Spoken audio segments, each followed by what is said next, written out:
I'm Ginny Robertson, founder of the On Purpose Woman Global Community, founder and publisher of On Purpose Woman Magazine, and host of the Real Women, Real Purpose talk show. My guest tonight is Terese Countryman, and we'll be talking about her article in the January-February issue of On Purpose Woman Magazine. Welcome, Terese. Thanks for being with me. Thank you, Ginny. It's actually Terese. Terese, I should have asked you that. T-E-R-E-S, is it It, A it or reads E? that way. Terese. It's Terese. Terese, okay. And I'm so happy to be here. And I love your community. I'm a new member as of just last month. Somebody turned me on to your magazine, and I'm just so honored to be a part of this. And I can't wait for future events with you. Wonderful. I look forward to that too. And I'm happy to introduce you to our readers tonight. I like to do these writer chats so that the women who read the magazine, and there are some men who read it too, can get to kind of go deeper with our writers and find out more about them and kind of see what they're made of and what they're like. And I love doing this. So I appreciate your being here. Before we dive into this conversation about your article, tell our viewers a little bit about you. Well, I am the owner of Crystal Blue Vibration Holistic Wellness Practices. My latest endeavors revolve more around destination retreats, transformational retreats. I've done a few now and really branching out in that aspect. But I started as a holistic healer practitioner in 2003.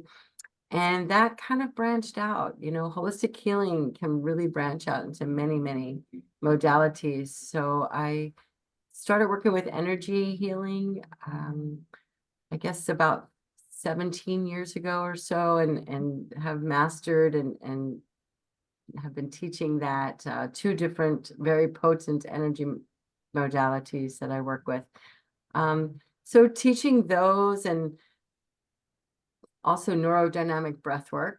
I want to mention that because that's very important in my practice. Breathwork there's so many of them. So neurodynamic breathwork is something that is very specific to the scientific part of it, the brain. And so I won't talk too much about that, but I hope to eventually get into more of that. And also just classes in general. I do a lot of classes. I do a lot of workshops. I tap into energies of the universe and of ascended masters and angels, and there's energy supporting us all over.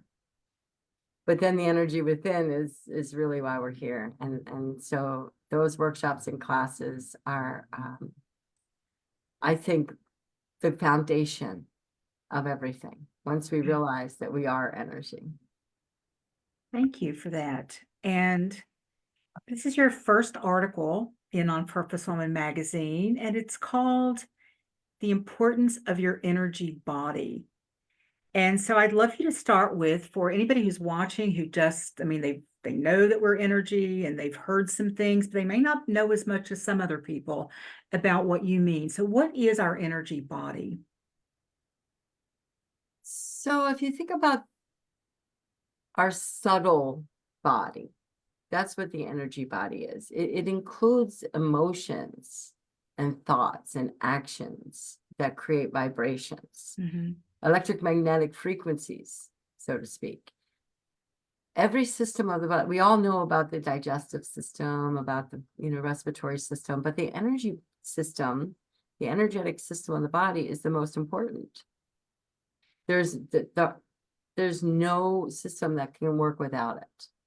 And our bodies are constantly trying to be in homeostasis, a status of health, which is optimized by free-flowing, adaptability, harmonious, of the harmony of working together, each system. So when I talk about the energy body, I'm talking about thoughts, emotions, actions, and the subtleness of how they all intertwine with our physical. I love that. Thank you. So that's what our energy body is. It encompasses all those things that we can all understand. I mean, it's science, right? It's science. But why does it matter? Why is it important if they flow or don't flow? I mean, that's kind of seems like a no-brainer question. I'm sure there's a Yeah. deeper answer than just, oh, because, Well, absolutely. I mean, the higher healing intelligence lies there. So if you think about the esoteric body, that's where the body wants to always be focused on being at the highest vibrational level it can be. If you break a bone, do we have to think about that? No, the body will just heal that. I'm going to get a little bit into science here, but Okay. our brains have functions that cannot work simultaneously at the same time. So the ego mind, so to speak, is our driver. It's what gets us through day to day, activities, work, pushing down emotions. But if you step out of that once in a while, which we all need to do daily, I think daily, but once in a while, we actually can tap into the responses of our own nervous system through chemical reactions. If you think about the physical changes that happen when we are in fear, or if we, have excitement, two different aspects, but the chemical reaction is real. Mhm. We can almost control that when we feel ourselves spiraling downward, in a loop of thoughts or negativity. It will affect us eventually. We say stressors are the most potent killers, right? And that's because it ends up physical in the body. There is a connection. So the energy body, the physical body, and our esoteric self is all intertwined. One affects the other, and one can't really work efficiently without the other, correct?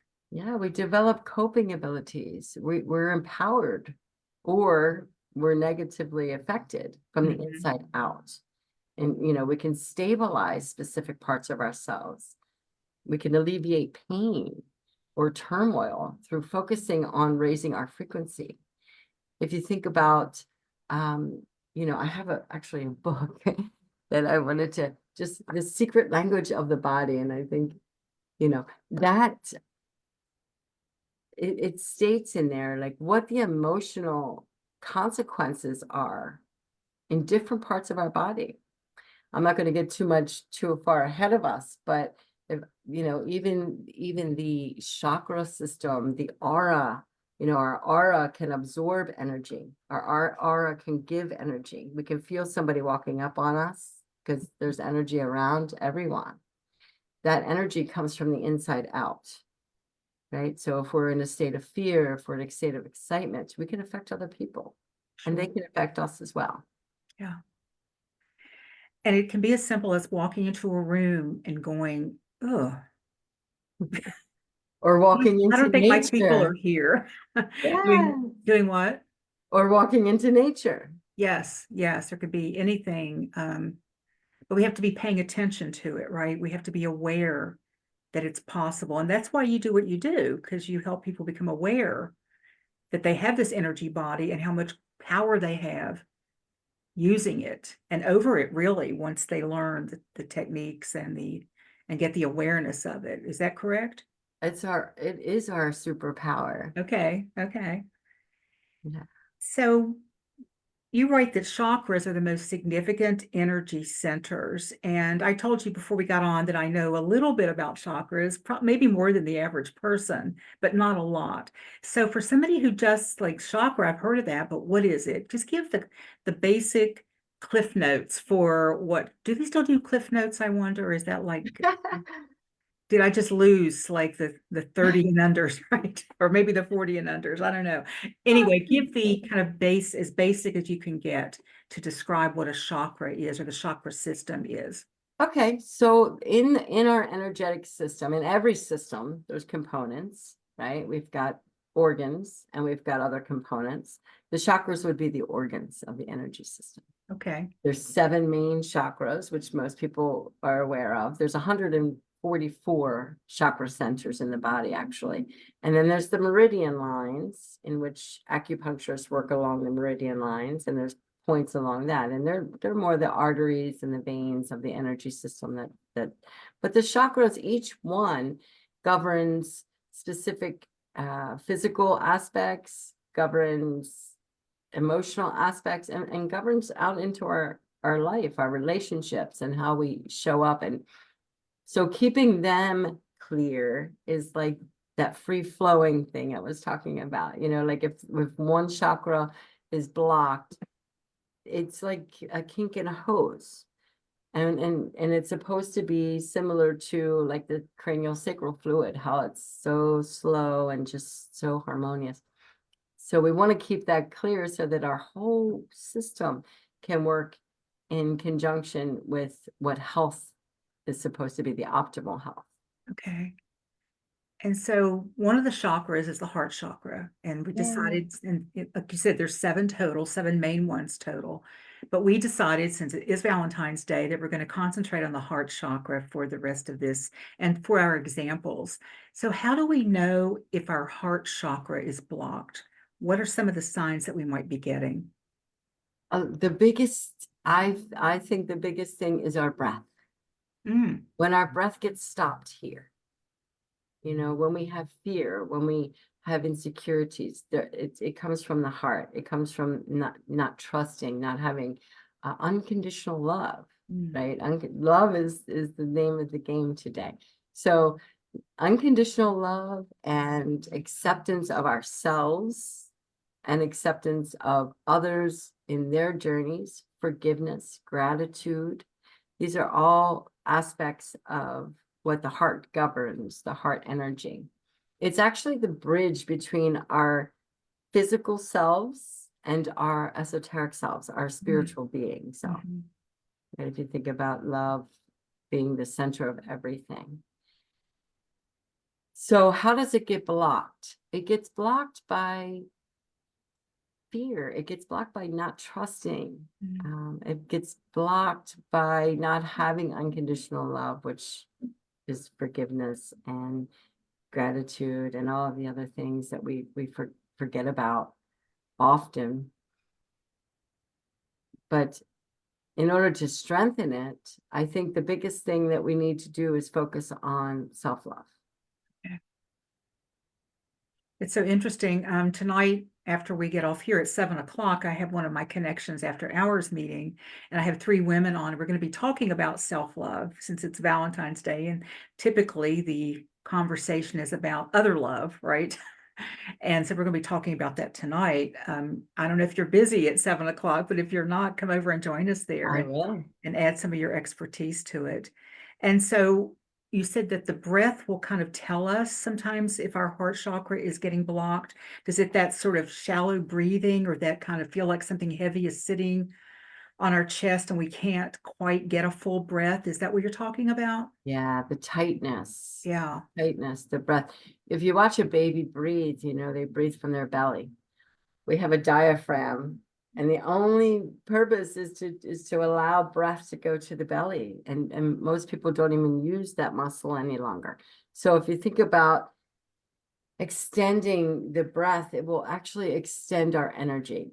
Prana, life force energy, is within our breath. So life force goes throughout us with energy, but the breath really holds the key. And so we get stuck, we can start to recognize, because if we don't know what's happening, we're just kind of being ruled by it, right? We're just reacting to it all. And the fear gets bigger and the mistrust gets bigger, correct? Everything just blows up a little. Yeah, experiences create emotions. I mean, we can have thought process. We can learn things by repetitive, behavior. We can learn something.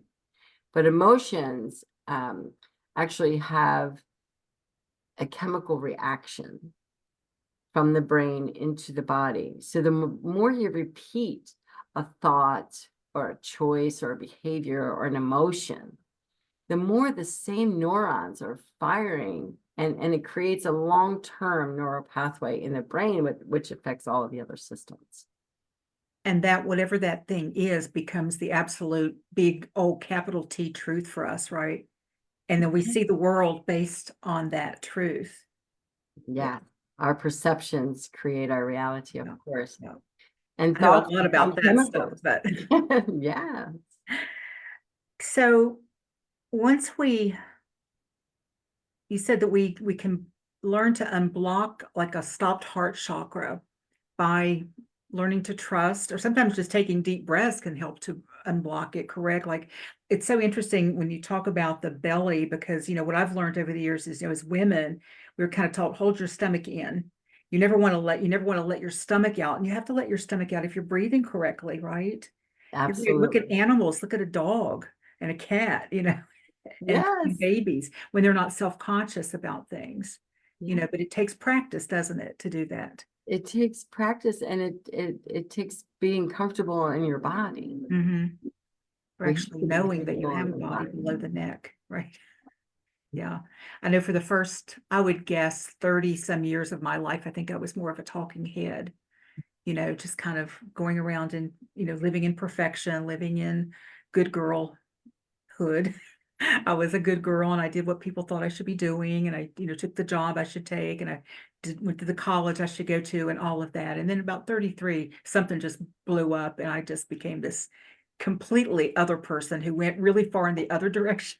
So that was a little crazy too. But yeah, I think sometimes it takes something, doesn't it? It takes an event sometimes for us to start to realize that there's more to all of this than we thought there was. Because I certainly didn't learn any of this, until I was in my 30s, anything about energy, except the science piece, and why we didn't think that related to the body, I don't understand. But everything is energy. That was basic science. That chair's energy. I remember teachers saying that, but nobody ever said, and so is your body. So is our mind, so is our thoughts, so Yeah, is our actions and our words. yeah. And if you think about it, balance is the key. You can have fear. You can. Mhm. There's things to fear. Right. There truly is. We can't just go through life being that's lackadaisical, but you have to have balance, and you have to have rationalization, which is another part of the brain. Hmm. That frontal lobe that we don't, our operating system is usually from what we've been programmed to. So now, like you said, as we get older, we get more mature. Now, I find the new generation is coming awake very, very soon, much They earlier. came in knowing way more than I think I did at 30. Yeah. Yeah, they understand. They understand energy. Somehow, some way, every generation is different. But we want to create feelings that will raise our vibration, right? So in order to raise the heart chakra, to open the heart chakra, gratitude, be in nature, have love for your life, know that you are loved, feel the love. All of that will help with the heart chakra. Even if you have chaos going on around you, you're still loved. You're still loved by the creator. You're still loved by family. You're still loved, hopefully by your own consciousness, your own higher self. Mhm. So tapping into all of the the feelings are the vocabulary of the body. Thoughts are the vocabulary of the brain. So when you're tapping into the vocabulary of the body, that's when you're tapping into energy. We can change our vibration. And the highest vibration of all is love. Actually, I'm going to change this. That's the highest general vibration. Personally, your highest vibration is authenticity. Mm, But the only way to reach authenticity is to have self-love, to true. accept yourself truly. All the parts of you that you think are not worthy of love, guess what? They are, because perfection doesn't exist. So the highest vibration we're trying to reach is love and authenticity in our own life. We are worthy because we were born. That's all it takes, right? Absolutely. Yeah. Yeah. I love how let me say before I say that, I love your gentleness combined with your intelligence. imagine Yeah. your brilliance, because you have a very really great way of expressing these things in a matter-of-fact kind of way, so that anybody who's really interested in the science of it can go, oh, that makes sense. I thought that was really woo-woo stuff. And then the more woo people can go, oh, now I see why that's made sense to me. Because I like the word woo. I think it's a term of endearment. Mhm. But I think that, we're more woo, if we want to use that, than we can know, because, all of this is science. It just Mhm. is. Yeah. And I just love how you express it. So thank you so much for that. Mhm.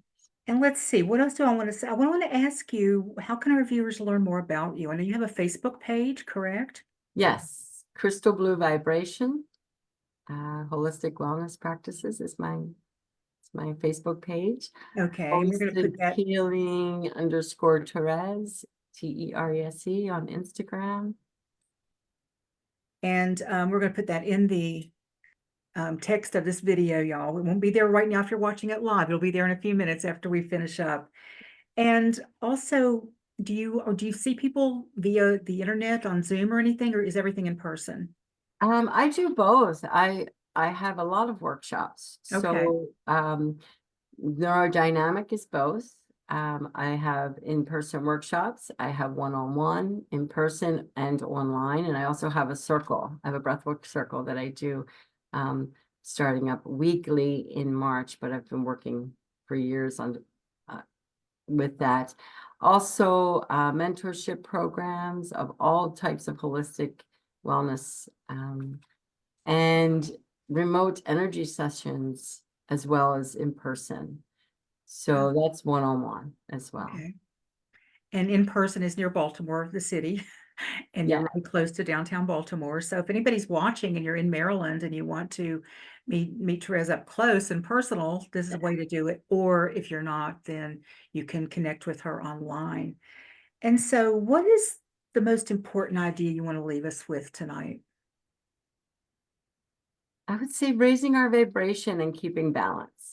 Being centered and grounded is key to harmonious flow. So learning about the chakra system, which I have a class coming up, actually, a master class of the Energy System 101. If anybody's interested in that, is it March 3rd.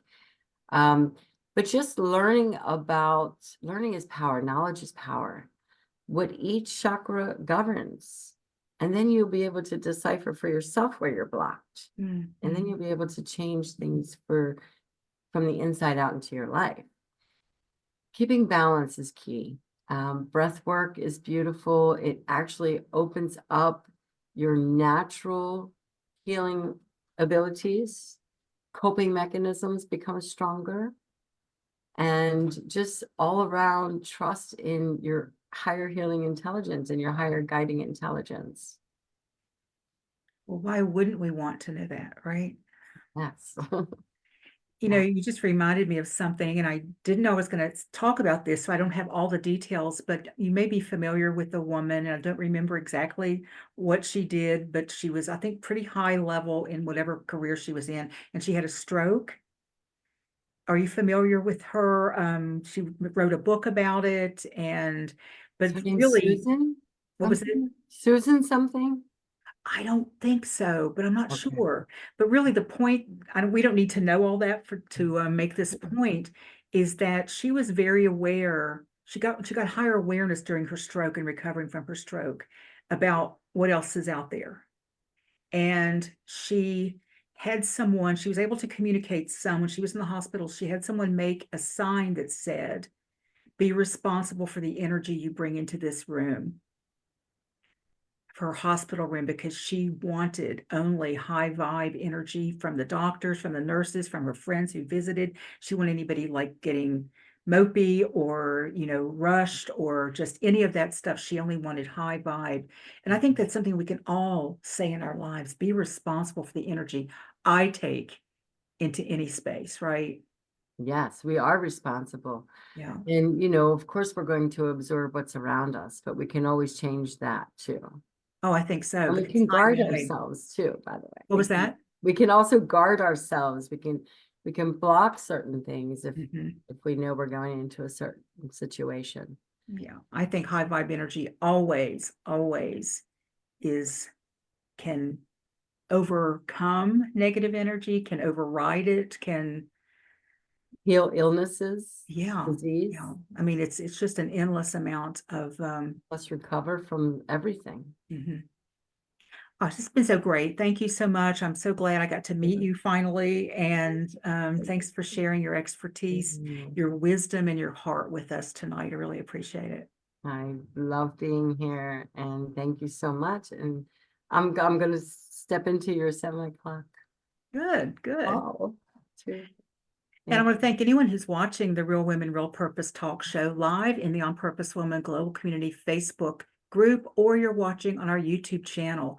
For more information about the On Purpose Woman Global Community and magazine, please click on the links to this video and be sure to check out Teresa's Facebook page for all that she offers. And I also have the link here for the magazines. You can check out her article in the January, February issue. For more interviews with amazing women living their lives on purpose, check out our YouTube channel as well. And that link is also in the text of this video. Thanks for watching.